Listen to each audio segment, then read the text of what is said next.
बिहार में अब आईटीआई के छात्रों को भी स्टूडेंट क्रेडिट कार्ड से लोन मिलेगा। जी हां, निजी आईटीआई के छात्रों को स्टूडेंट क्रेडिट कार्ड योजना के अंतर्गत लोन मिलने का रास्ता साफ हो गया है। इसको लेकर 44 निजी आईटीआई को स्वीकृति प्रदान की गई है। अन्य संस्थानों के आवेदनों पर भी योजना के राज्य कार्यालय द्वारा विचार किया जा रहा है। मालूम हो कि शिक्षा विभाग ने यह साफ कर दिया है कि आईटीआई पाठ्यक्रम के लिए उन निजी संस्थानों के विद्यार्थियों को लोन मिलेगा जिन्हें national council for vocational training मान्यता मिली है और उनकी फाइनल ग्रेडिंग 5 अथवा उससे अधिक है। सरकारी आईटीआई के लिए ऐसी कोई बाध्यता नहीं है। 2 वर्षीय आईटीआई पाठ्यक्रम के शुल्क के तौर पर 52,000 रुपये लोन मिलेंगे, सालाना 26,000। इसमें लैपटॉप और रहने का खर्च जोड़कर अधिकतम 2 लाख लोन मिलेगा। इधर निजी बीएड कॉलेजों से भी आवेदन की मांग की गई है जो अपने यहाँ के छात्रों के लिए इस योजना का लाभ दिलाना चाहते हैं। राज्य सरकार राज्य कार्यालय द्वारा आवेदनों की छानबीन और जांच करने के बाद ही लोन के लिए स्वीकृति दी जाएगी।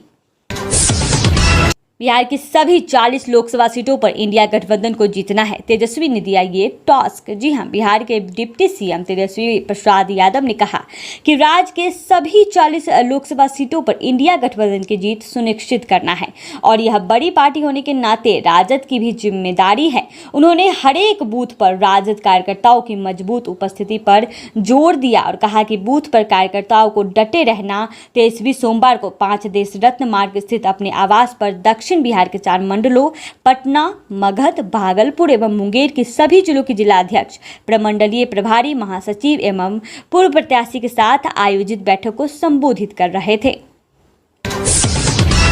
नीतीश तेजस्वी ने दिया युवाओं को बड़ा तोहफा। शिक्षा के बाद अब इस विभाग में होगी बम्पर बहाली। बिहार में सरकारी नौकरी की चाह रखने वाले युवाओं के लिए यह काफी कम की खबर है। जी हां, बिहार लोकसभा आयोग द्वारा करवाए जा रहे शिक्षकों की बहाली के बाद अब जल संसाधन विभाग में बड़ी बहाली आने वाली है। इस बात की जानकारी विभाग के संबंधित अधिकारी ने दी है। दरअसल जल संसाधन विभाग ने अपने अंदर खाली पदों की गिनती शुरू कर दी है। इसको लेकर सभी मुख्य अभियंताओं को विभाग में खाली पद को लेकर जानकारी इकट्ठा कर वरीय पदाधिकारी को रिपोर्ट पेश करने का जिम्मेदारी दिया गया है। इसके बाद विभाग आगे की कार्रवाई की जाएगी।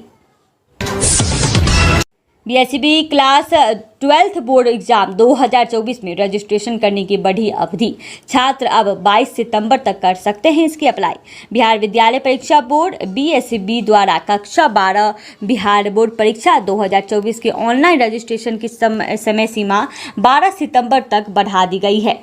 जिन अभ्यर्थियों ने 2024 में बाद की बोर्ड परीक्षाओं के लिए नामांकन किया है उन्हें स्कूल अधिकारियों की सहायता से आवेदन भरने के लिए अपने संबंधित स्कूल में जाना होगा।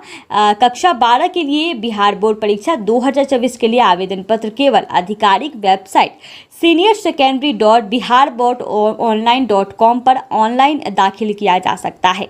छात्र अपने व्यक्तिगत स्कूल से आवेदन पत्र प्राप्त कर सकते हैं और सभी आवश्यकता विवरण दर्ज करने से इस पर भर सकते हैं। फिर आवेदन पत्र की समीक्षा की जानी चाहिए और छात्रों द्वारा संबंधित स्कूल में जमा किया जाना चाहिए।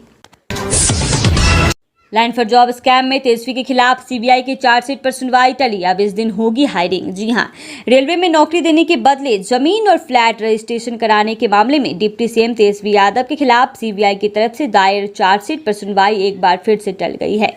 दिल्ली का राउज इन्वेंट्री कोर्ट में अब 21 सितंबर को मामले की सुनवाई होगी। इस मामले में सीबीआई ने बीते 3 जुलाई को तेजस्वी के खिलाफ चार्जशीट दाखिल किया था। बीते 8 अगस्त को राउज एवेन्यू कोर्ट में इस मामले की पहली सुनवाई होनी थी, लेकिन एंड वक्त पर सुनवाई टल गई थी। 12 सितंबर को फिर से मामले पर सुनवाई होनी थी, लेकिन सुनवाई एक बार फिर टल गई है। बिहार में डेंगू का कहर जारी है। राज्य भर में मरीजों की संख्या में इजाफा हो रहा है। राज्य के सरकारी व गैर सरकारी संस्थानों में इलाजरत डेंगू मरीजों की संख्या 9 से 20 के पार चली गई है। इसी बीच भागलपुर में 4 डेंगू से पीड़ित 4 मरीजों की मौत हो गई है, जबकि 9 की हालत गंभीर बनी हुई है। इन्हें एचडीयू वार्ड में भर्ती कराया गया है। जिले में डेंगू के मरीजों की संख्या 142 पार कर गई है। स्वास्थ्य विभाग इसे देखते हुए एक्शन में है। हालांकि कई जिलों से तैयारी में कमी की भी खबर खबर सामने आ रही है। इस साल केवल सितंबर में डेंगू मरीजों की संख्या 642 तक बढ़ गई है। इनमें सरकारी अस्पतालों में डेंगू मरीजों की संख्या 476 हो गई है, जबकि निजी अस्पतालों में 166 मरीज उपचार करा रहे हैं। 10 सितंबर को राज्य में 71 नए मरीज मिले। सबसे पहले 142 मरीज भागलपुर में उपचार करा रहे हैं। मेडिकल कॉलेज के अलावा सदर अस्पताल में भी मरीजों का इलाज चल रहा है। नोडल अफसर डॉक्टर रवि आनंद ने बताया कि रोज मरीज भर्ती हो रहे हैं, स्थिति भयावह है। जी हाँ, डिस्चार्ज रेट कम है इनका। हमेशा न्यूज से अपडेट रहने के लिए चैनल को लाइक एंड सब्सक्राइब कर दें। जय हिंद।